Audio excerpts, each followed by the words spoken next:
টোটো নিয়ে পদক্ষেপ রাজ্য পরিবহন দপ্তরের। মন্ত্রী বললেন, সরকার মানবিক, তাই এখনই কোনো টোটো বাতিল হচ্ছে না, তবে রেজিস্ট্রেশন না করলে বাতিল হবে টোটো।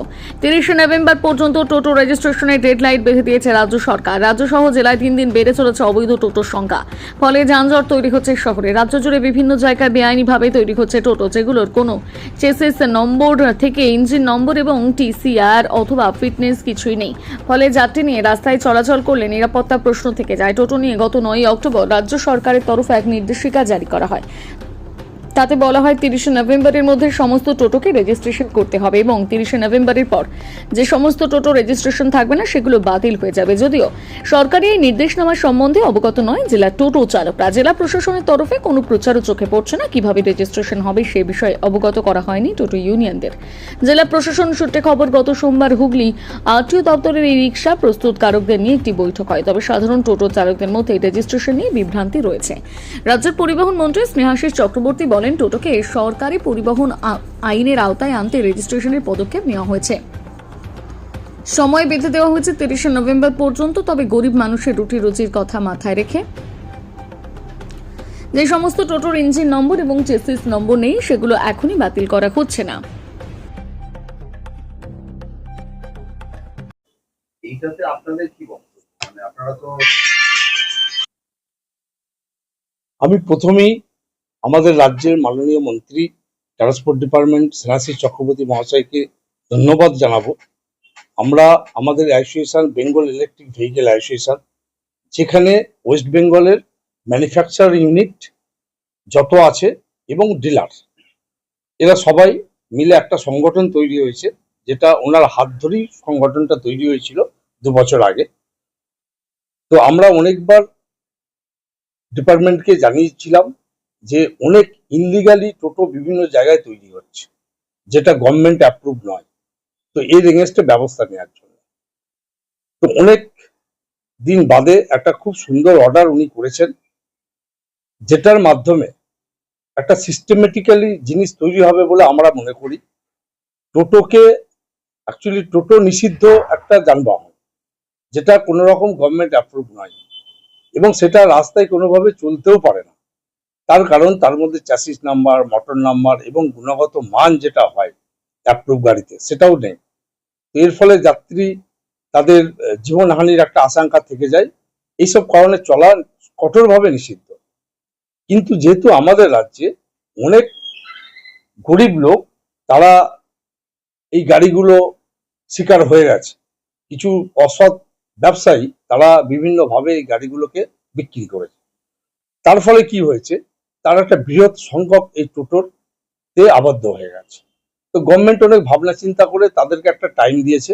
সেই টাইমের মধ্যে তারাও সেগুলো স্ক্র্যাপ করিয়ে নতুন ই রিক্সা নিয়ে রেজিস্ট্রেশন করে চালাতে হবে। আর ই রিক্সা যেটা আছে, যেটা গভর্নমেন্ট অ্যাপ্রুভ, সেই গাড়িটার ক্ষেত্রেও রেজিস্ট্রেশন আমাদের এখানে অনেক টালবাহানা চলছিল। কিছু ক্ষেত্রে হয়েছে, কিছু ক্ষেত্রে হয়নি। এইভাবে চলতে চলতে আজকের দিনে তারও একটা সুষ্ঠু অর্ডার পাস করেছে। এবার আমরা অপেক্ষায় থাকলাম যে কবে সঠিকভাবে ইমপ্লিমেন্ট হয়ে রাস্তা যানজট মুক্ত এবং একটা সিস্টেমেটিক্যালি ভাবে গাড়িগুলো চলবে, যাতে সাধারণ মানুষের অসুবিধা হবে না। যারা ব্যবসা করছে, এই ব্যবসার সঙ্গে জড়িত আমাদের ওয়েস্ট বেঙ্গলে প্রচুর ম্যানুফ্যাকচার ইউনিট আছে, সেখানে একটা বৃহৎ অর্থনৈতিক লেনদেন হয় কয়েক হাজার কোটি টাকা এবং ইনভলভমেন্ট, মানে প্রচুর সংখ্যক একটা লোক এর মধ্যে ইনভলভমেন্ট হয়ে আছে। তাদের ফ্যাক্টরির এমপ্লয়মেন্ট থেকে শুরু করে বিভিন্ন পার্টস বিক্রেতা, রিপেয়ারিং সেন্টার। তো এই কারণে এটা একটা ভাইটাল রোল প্লে করছে আমাদের অর্থনৈতিকভাবে আমাদের রাজ্যেতে। তো সুতরাং সবটাকে একটা ব্যালেন্স করে রাজ্য সরকার একটা সঠিক সিদ্ধান্ত নিয়েছেন। তবে এইভাবে যদি সঠিকভাবে ইমপ্লিমেন্ট হয়, আশা করা যায় খুব ভালো হবে। এর সঙ্গে আর একটা কথা বলি, এই যে অর্ডারটা হয়েছে লাস্ট 9 অক্টোবর 2025-এ। তারপরে প্রশাসনিক বৈঠক একটা হয়েছে এবং প্রত্যেক জেলায় আমি আবেদন করব যে প্রত্যেক জেলায় আরটিও সাহেবরা যারা আছেন, রিজিওনাল ট্রান্সপোর্ট অফিসার, তারা যদি ওই সংশ্লিষ্ট জেলায় যারা এর বিক্রেতা, যেসব লোক এই ব্যবসার সঙ্গে জড়িত, সবাইকে নিয়ে একটা মিটিং করুন। সরকারের এই যে অর্ডারটা এসছে, সাধারণ লোক, সাধারণ বিক্রেতা, ক্রেতা কেউই এখনো সম্পূর্ণভাবে বুঝে উঠতে পারিনি। তো এই সম্বন্ধে বিস্তারিত তাদের জানা দরকার আছে। যারা অ্যাপ্রুভ গাড়ি বিক্রি করে আমাদের বেঙ্গলে অনেকের টিসিআর নেই, তারাও গাড়ি বিক্রি করছে, রাস্তার উপরে ঘুমটি করে 10খানা গাড়ি রেখে বিক্রি করছে। সেইগুলো একটা ব্যবস্থা নেওয়া উচিত বলে আমরা মনে করি।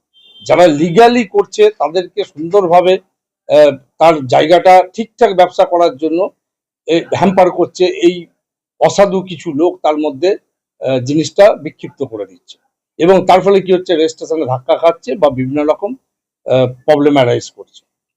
তো এইগুলো লোকাল প্রশাসন স্ট্রিক্টলি সেটাকে আরটি অফিস বা লোকাল থানা, যারা ইলিগালি তৈরি করছে, থানা একটা বড় সোর্স, তাদের মাধ্যমে খবরটা সংগ্রহ করে সেগুলোকে স্টপ করা। যারা এইভাবে উইদাউট টিসিআর, গভর্নমেন্টের যে স্বীকৃতি টিসিআর হোল্ডার, তারা ছাড়া বিক্রি করা, সেটা অবৈধ, সেটাকে স্টপ করা, এইগুলো যদি করা যায় তাহলে আমার মনে হয় একটা সুস্থভাবে আগামী দিন বেঙ্গলে এই একটা পরিচালনা হবে এবং সাধারণ মানুষ একটা নিঃশ্বাস ছেড়ে বাঁচতে পারবে রাস্তায় চলার ক্ষেত্রে।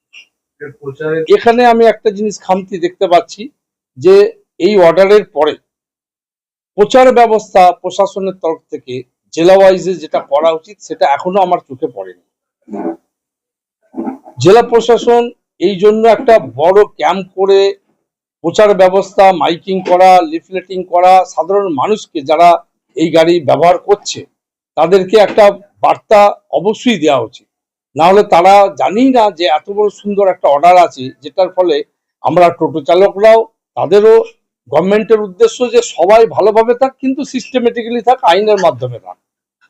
এইটা তাদেরকে, তারা এখনো বোঝে না, তাদেরকে বোঝাতে হবে। রেজিস্ট্রেশন হলে তো গভর্নমেন্ট এটা থেকে আরেকটা এক্সট্রা বেনিফিট, গভর্নমেন্ট রেভিনিউ একটা বিরাট সংখ্যা যেটা রেভিনিউ পাচ্ছে না, এর ফলে একটা গভর্নমেন্ট রেভিনিউ আসবে, আমাদের রাজ্য ডেভেলপ হবে। তার ফলে এটা একটা খুব ভালো নিয়েছেন, কিন্তু সঠিকভাবে প্রয়োগ করতে হবে, করে এর সমস্যা আশা করা যায় মিটবে। এতে আমাদের সুবিধা হবে, যারা যে সকল ব্যক্তিরা রিটায়ারমেন্টের পরে গাড়ি চালাচ্ছে তারা তো তাদের গাড়িগুলো বসবে, যাদের কাছে 8টা 10টা 12টা 15টা গাড়ি আছে তাদের গাড়িটা বসবে। পরবর্তী সুবিধা হবে, আমরা একটা সরকারি স্বীকৃতি পাবো, পুরোপুরি না পেলেও কিছু কাছাকাছিভাবে একটা সরকারি স্বীকৃতি পাবো, আমরা একটা আওতায় চলতে পারবো, আমাদের ভালো হবে, আগামী দিনে আমাদের আরো ভালো হবে। আর এই যে বিভিন্ন যে স্ক্যানার কিভাবে ফর্ম ফিল আপ বা কিছু এরকম জানা যায়? অনলাইনে দেখলাম লিঙ্ক দিয়েছে, তো অনলাইন থেকে ফিল আপ করবো, না হলে পরে ক্যাফে থেকে করবো, না হলে পরে আরটি অফিসে গিয়ে করবো, যেরকম ভাবে নির্দেশিকা আসবে সেরকম ভাবে আমরা সকলে মিলে ভালো হয়েছে, ভালো হবে। সরকারের সহযোগিতা জানাচ্ছে। হ্যাঁ, সরকার খুব ভালো পদক্ষেপ নিয়েছে এতদিন পরে, আমাদেরও খুব ভালো লেগেছে, তাতে আমরা যারা প্রকৃত চালক তারা ঠিকভাবে চালাতে পারবো, আগামী দিনে আমাদের ভালো হবে। আর নিয়ম মানে ভালো নিয়ম। রাজু যাদব। এটা করা মানে খুবই, এটা আগে থেকে করা উচিত। এই যে এইটা দিনের পর দিন গাড়ি বেড়ে যাচ্ছে, খুব যানজটটা বেড়ে যাচ্ছে, খুব গ্যাঞ্জাম হচ্ছে টোটো নিয়ে। এটা নিয়ে কি বলুন তো, একটা সুবিধা হলো কি সবাই বারকোড থাকবে, আমার গাড়িটা কোথায়, আমি একটা ক্যাম্প করে যদি বেরিয়ে যাচ্ছি তখন কি একটা ধরতে পারবে। কারো ব্যাগ হারিয়ে যাচ্ছে, কারো মোবাইল হারিয়ে যাচ্ছে, কারো পয়সা নিয়ে অনেক কিছু প্রবলেম আসছে, বুঝলেন তো। আমাদের কাছে রিপোর্ট আসছে কি প্যাসেঞ্জার এলো লঞ্চ ঘাটে, ব্যাগ ভুলে গেল, এবার কি হচ্ছে, এবার কোনো নাম্বার নেই, কোথায় থেকে খুঁজবে। সেগুলো কি এটা নিয়ে খুব ভালো হবে, এটা মানে নাম্বারটা দেখতে পারবো, জিনিসগুলো বুঝে যাবে ভালো করে।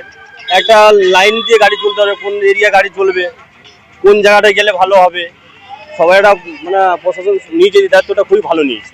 রুট ম্যাপ করে দেবে। হ্যাঁ, এটা তো বলছে, এটা খবরে যারা দেখছি খবরে রুট ম্যাপ হবে, সরকারি নিয়ম হিসাবে এটা গাড়িটা চলবে, ঠিক আছে। কতটা প্যাসেঞ্জার বসাতে পারবো, কোথায় যেতে পারবো, কতটা এরিয়া যেতে পারবো, জিটি রোড যে আমার হাইওয়েতে যে আমার টোটো নিয়ে বিন্দাস হয়ে চলে যাচ্ছে।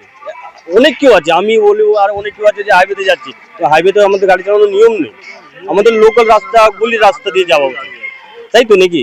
এই জন্য আমরা এটা সরকার নিয়েছে নিয়মটা, খুব ভালো নিয়ম নিয়ে এসছে। দীপক মন্ডল। সেটা হচ্ছে যে এত গাড়ি রাস্তায় বেরোচ্ছে, তার একটা হিসেব সরকারের ঘরে নেই এবং সরকার তার বিনিময়ে কিছু পাচ্ছে না।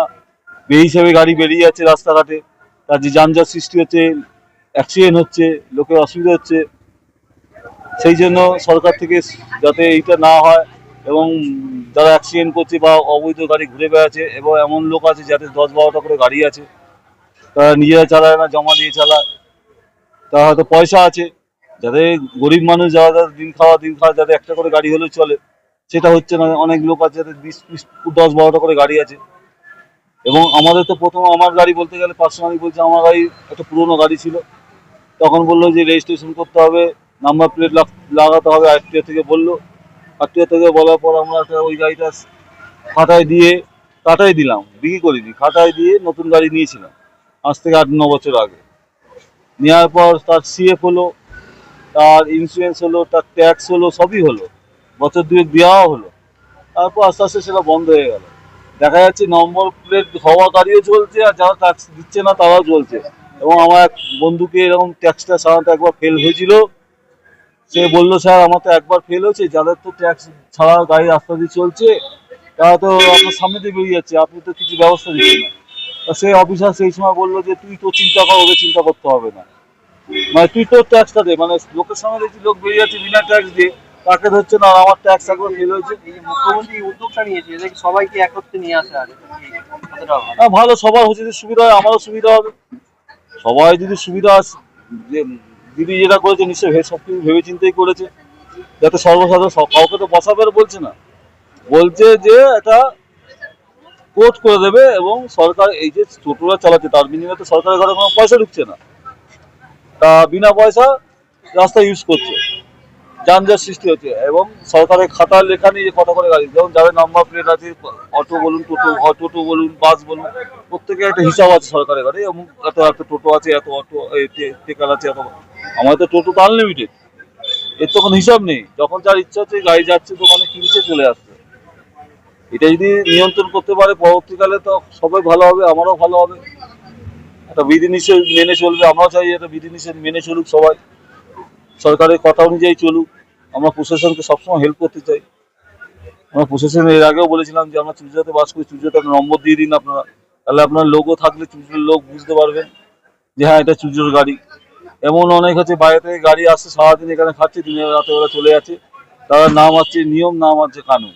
যেহেতু আমরা এখানে লোকাল বাসিন্দা, আমাদের ওপর চাপ পড়ছে, ওরা আসছে, ভাড়া খাচ্ছে, বেরিয়ে চলে যাচ্ছে, অ্যাক্সিডেন্ট হার বেড়ে যাচ্ছে।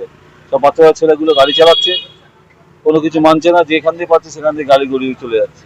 বলতে গেলে অবশ্য তারা আমাদের উপর, তাদের উপর এটা চাপ। নিয়ন্ত্রণ হবে একটা তাই? এটা অবশ্যই নিয়ন্ত্রণ হবে।